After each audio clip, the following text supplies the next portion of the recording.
because we got to talk about this whole TNA Vince Russo Spike TV debacle here to open the podcast. We're going to start with TNA this week, and we'll get to Impact later on, but remind me to never have Vince Russo send emails for me, I think would be the first point to make here. It's just unbelievable how this whole thing unraveled since what I talked about last week, where Vince Russo, for those of you who don't know, quote, accidentally, unquote, sent an email that was intended for Taz and Mike Tenay to Mike Johnson of PWInsider.com, so perhaps the word Mike came up in his autocomplete. He sent it to the wrong Mike. Who knows exactly what happened, whether there was malice or intent.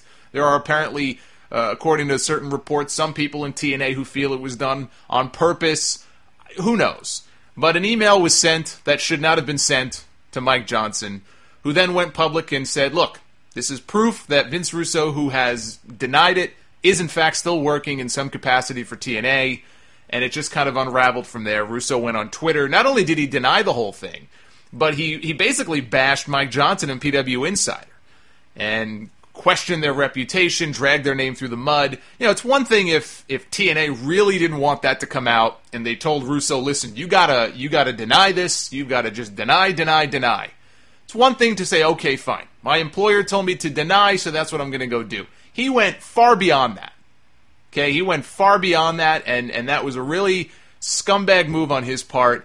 And, you know, Mike Johnson said, listen, you could come clean, or I could provide the email as evidence, then people can see it for themselves and make up their own minds. And that's when Russo then came clean. He apologized. Then he took down the apology. He admitted that he is, in fact, still working for TNA, although now he isn't. Supposedly, my head hurts. But here's what we know. Here's what I can deduce from all of this news that has come out. And I'm actually happy that I didn't go ahead and do a Sound Off extra on YouTube or anything like that the day after, because I knew as the week wore on, we would find out more. I wanted to have a clearer picture of what's going on. It's still not that clear, but TMZ ran a story last Sunday, so this was only a few hours after last week's show was recorded and uploaded. TMZ ran a story Sunday night saying that Spike TV canceled Impact Wrestling. Cancel was the word that they used. I think the more appropriate term would be not renewed or will not renew. Had they canceled it, I don't think Impact would be airing anymore, any of the episodes that have already been taped. That's not the case. Impact is still airing. In fact, there's more tapings in New York City coming up this week. I'll be at one of them.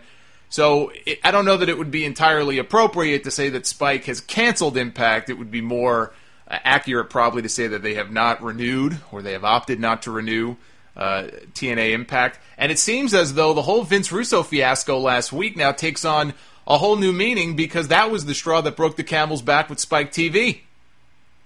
Spike, for whatever reason, does not like Vince Russo, and TNA apparently had assured them that he was no longer working for the company. And when this whole thing came out, Spike, as you would expect, not very happy about that. Not very happy that Russo was still in the fold, and not very happy that they had been lied to by TNA.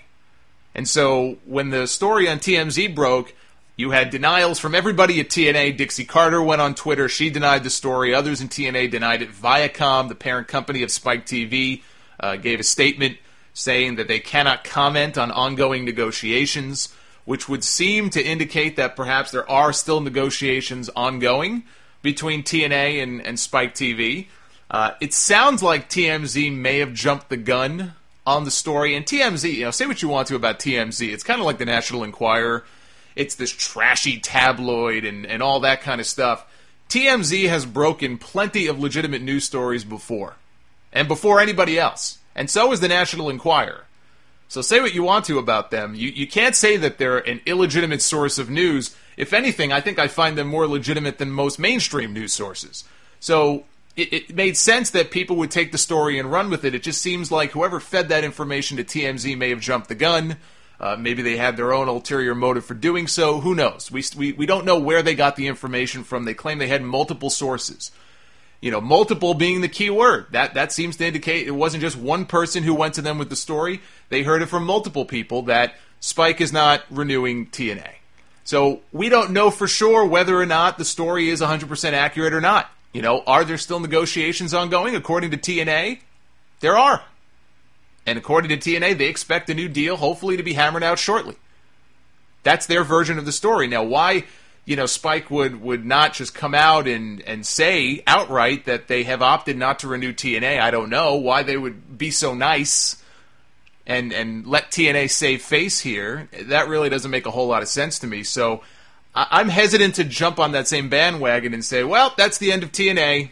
Impact is done. They're not coming back to Spike. I had predicted a long time ago, my gut told me that they were going to stay on Spike.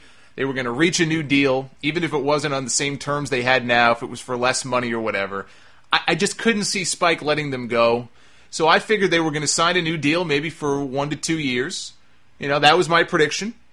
I still feel like they're going to be renewed. I don't know. There's just something about this whole thing that just makes me feel like, in the end, they're going to come to some kind of agreement. It probably won't be a great agreement for TNA, but they'll come to some sort of agreement to keep Impact on Spike. I don't know. I just feel like it's not a done deal yet. It's not a done deal. I'm sure there is no agreement that's been reached. But I do think there probably are conversations that are still ongoing here. Otherwise I don't see why you delay the inevitable. I guess Spike can be nice, and this may have even been in the TMZ story, and they're going to give TNA a chance to go ahead and negotiate with other networks, and I'm sure they are. I'm sure TNA is negotiating with other networks. They contracted with UTA, that talent agency, to handle all of the negotiations. Dixie Carter apparently has nothing to do with it. It's all UTA. Their job is to help TNA find a new TV deal, whether it's with Spike or some other network. So I'm sure that is going on right now. But whatever's going on, it's not a done deal. TNA was hoping to make some sort of announcement about it, one way or the other, to the wrestlers at the tapings in New York City coming up this week. Maybe they will. Maybe they'll pull a rabbit out of their ass at the 11th hour. I'll be at the tapings on Tuesday, by the way. I'm looking forward to that a lot. But, let's say they don't renew, and Spike really has already made up its mind to cut ties with TNA. That would be awfully grim news for the future of TNA wrestling. And it's not that it would be impossible for them to find another TV outlet. I have no idea what that would be. It's that their core source of revenue. Okay, this is what makes it so grim. Their core source of revenue comes from Spike. Now, even still, they've been forced to make cuts. Okay, they've made some big cuts in TNA. We talk about WWE cuts, which we're going to get into. They've let some big names go in just the last 6 months. They've been late on payments for some of their employees. Many months ago, the production crew almost staged a walkout a few months back when they weren't paid, and Dixie had to cut them checks on the spot just to keep them working. Okay, and that's with Spike money. You take away Spike money, or even if they re-sign with Spike, but for less money, what kind of future does that company really have? It's not good. It's not good. And if they do leave Spike, keep in mind, WWE, which is far bigger, far more successful than TNA, had to settle for less money because when they shopped around, nobody was interested. Nobody was willing to pay for pro wrestling. Same thing when WWE left Spike. They went limping back to USA Network because nobody else was willing to give them the kind of deal that they were looking for. And that was in 2005. Look at Main Event. Main Event on Ion Television got canceled. So they moved it to the WWE Network. That show did better ratings than Impact. It definitely did better than most of the other shows on Ion. I can tell you that. And they canceled it. NXT, they tried to get NXT on cable. Nobody wanted it. Legends House, they shopped it around. Nobody wanted it. So it ended up finally on the network 2 years after they taped the damn thing. It's not exactly a booming market for wrestling out there right now. You would think there would be. TNA still somehow, by the grace of God, brings in over 1 million viewers every single week, despite all of the hours of horrendous television that they brought us before the show suddenly stopped sucking last month. That's still a big audience. That's still 1.1, 1.4 million people. But their options are limited. I can't see Impact becoming a YouTube show, for example, and surviving. People have said, well, what about Fox Sports Net? That's where they started. The thing people don't realize is when they were on Fox Sports Net, they were paying Fox. It's not unlike what WWE did back in the day with syndicated shows, Superstars, Challenge, where they would pay stations to run the programming for them. It's not like TNA was getting all this money from Fox Sports Net. Yeah, maybe they can go back to Fox Sports I don't give him 3 months if that happens. But the Russo angle to this story is just mind-boggling. Absolutely mind-boggling that after all the shit with him and WCW in 2000, that here we are in 2014, and he's at the center of another shitstorm that could end up bringing down another wrestling company. You know, Taz, during the week, tweeted, he said, I unfollowed Russo earlier. He's annoying and all about his brand. Hashtag go away. You know you're so well liked when the people that you work with call you annoying and tell you to go away. Now, I don't know if that's Taz legitimately feeling annoyed by this guy, and the fact that he's at the center of all this, and this could jeopardize his job and all the friends and people that he works with in that company. Maybe he legitimately resents Russo for it, or maybe that's TNA telling Taz and other people, listen, we got to distance ourselves from this guy, so go on Twitter, name drop him, say that you unfollowed him, you want nothing to do with him. You know, when I hear these things and I see these things, I'm always cynical about it. You know, is it a work? Is it legit? You know, they blur the lines. You never really know what's real and what's not. But, you know, that's what Taz tweeted. Apparently that's how he really feels, and I'm sure he's not the only one. Then on Wednesday, Vince Russo went on Twitter. He posted, officially done with TNA. Today they suggested a break. I declined. Finality was better for me. And sure enough, PW Insider, Wrestling Observer, right, they each reported after he tweeted that according to their sources in TNA, Russo was in fact fired. He was not given the option to stay. It was not his choice to end the relationship, as he would have people believe. Vince Russo, full of shit until the bitter end. John Gaborik made the phone call to Russo, cutting him loose. You know what, though? If I'm Spike TV, I don't buy for a second that Russo is gone. TNA has lied about this before. So who's to say they're not lying about it now? Why would I believe a word that these people have to say? If their lips are moving, I assume they must be lying. They lied to their TV partner. How can you do business with somebody that you don't trust? People keep asking me, like, why doesn't Spike TV like Vince Russo? What did Russo do to make Spike not like him? Hello? Have you never seen an episode of Impact? Especially from before 2012? What more evidence do you need? I don't know exactly what the issue is, but I can come to my own conclusions and probably not be too far off. Seriously, I'm at a loss.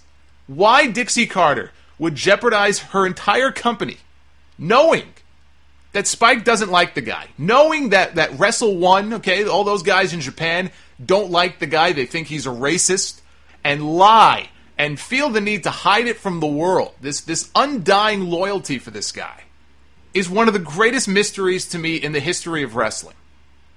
Maybe Dixie had a sex change many years ago and used to be Dick instead of Dixie, and Russo's got proof in a lockbox on a pole in his house somewhere. I don't know. I can't explain it. If you feel you have no choice but to lie to your partners, okay, and lie to your own talent, who, when they were asked, were told, no, Vince Russo is not working for us again. If you feel you have to keep this guy's employment so top secret, maybe that's a sign you shouldn't be doing business with him in the first place. I mean, I'll repeat the same thing I wrote on Facebook and Twitter when the story first broke, the TMZ thing last Sunday. Everybody in the world was commenting on it, and my comments were very simple. TNA has had 12 years to right the ship, and they haven't been able to do so. 12 years. ECW never even made it that long. They squandered an opportunity that most wrestling promoters would die for. They would kill for 2 hours in prime time on a major cable network. They have nobody to blame but themselves. I can't even fault Russo for it ultimately. You know, if the ship goes down, who hired him? And then rehired him. It's their own damn fault. Their own ineptitude. These people are inept. And it's the wrestlers and their families that are going to suffer the most from this if TNA goes down the tubes, and that's the saddest part of all. And for all you people who keep saying, oh, they're not going to suffer, they'll be fine. Look at AJ Styles. He's making good money on the indies. Yeah, Okay, Samoa Joe might make good money on the indies. Austin Aries might make good money on the indies. Bobby Roode, maybe. But you think most of the guys on that roster are going to make that kind of scratch? Really? AJ's pulling money in from Ring of Honor and from New Japan. Okay, he's double dipping. ROH doesn't have very many spots open. If TNA goes down, maybe they grab 2 or 3 guys. Davey Richards didn't exactly end things on the best of terms with ROH, so he's probably fucked. Same with Kenny King, I would think. So, Jeff Jarrett's promotion? They still haven't announced a TV deal yet. They haven't announced shit. They keep announcing these partnerships with these different promotions all over the world, and that's all well and good. Why don't you announce what the next phase of this whole experiment is? When, you're going to have a TV show? Is it going to be a reality show? Can you give us a ballpark figure? This is turning into like the WWE network all over again when they first came out in 2012 and said, oh, the network is coming, and it didn't launch until 2014. If TNA goes down and these guys suddenly don't have a company to work for, I don't think they can afford to wait another year or two for this thing to get going. So, who even knows if they'll end up with a TV deal? And if they do, what kind of network they're going to be on? They're not going to be on Spike. They're not going to be on USA or TBS. So, who the hell knows where they end up? And we've already seen WWE is not interested in very many TNA guys. They've got NXT stocked with talent. And now they've got Kenta. They've got Devitt.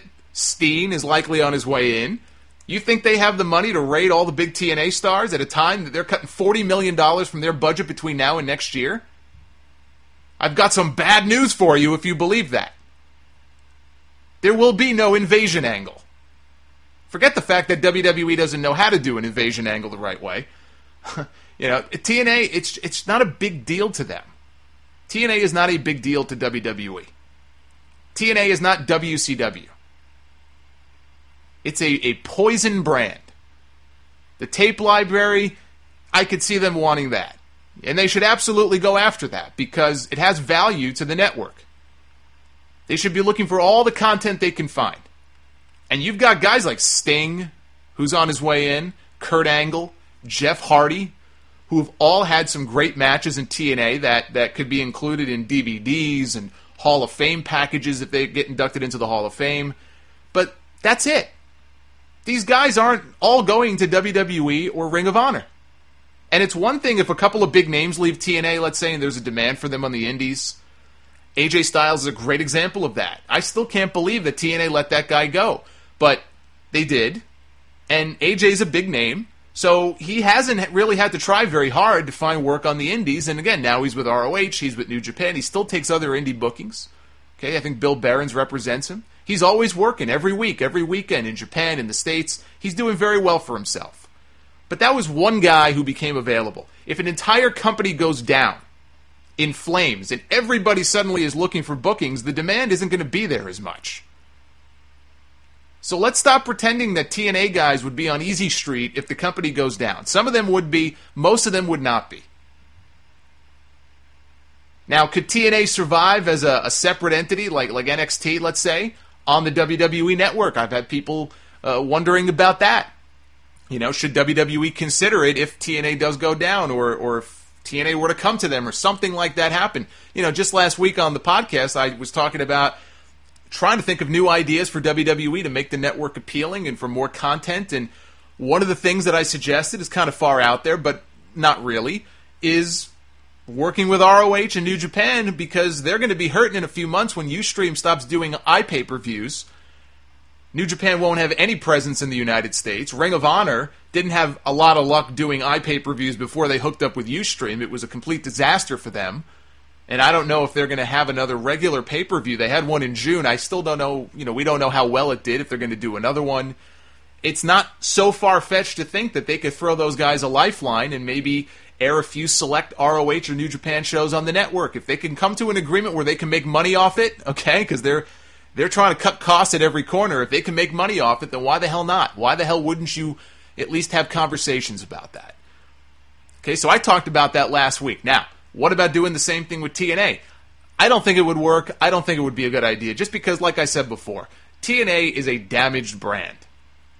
And it's one thing to throw a lifeline to ROH or New Japan and reach a deal that benefits both sides.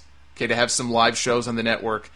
It's an entirely different thing to basically buy the company, if that's what they were to do, and run it as a separate brand, that you then have to pay all of those guys. Otherwise, if you're just bringing in, let's say, a handful of talent, you can't fill 2 hours of Impact with 6 guys. You may as well just bring those guys to the main roster or bring them down to NXT. And if the idea, let's say, is for TNA to keep existing on its own as a standalone company, but let WWE air Impact on the network, again, I ask you, how does TNA support itself financially? You really think WWE is going to pay them 10 cents for the rights to that show? Without that TV money, they're dead. They're done. So the idea that the fall of TNA could come at the fingertips of Vince Russo accidentally sending an email to a wrestling writer, if it comes to that, okay, if that actually is what ends up happening here, it would truly be a fitting end for that company. I hope it's not. I'm all amped up to go to the New York City tapings on Tuesday. I'm going with Webmaster Mike and Brian Blade. I've always had fun live at TNA shows. The Impact shows the last 3 or 4 weeks have been good to very good. I thought the show this week was really good. It's nice to have something other than Raw to watch during the week. I don't want to see TNA go away. It makes me angry to think that if it does, it could be because of this bozo. But like I said before, if that's what happens, it's their own fault. You can't blame anybody but Dixie Carter and the people in charge of TNA. And the fact that they would even let it get to that point, it almost doesn't even feel real.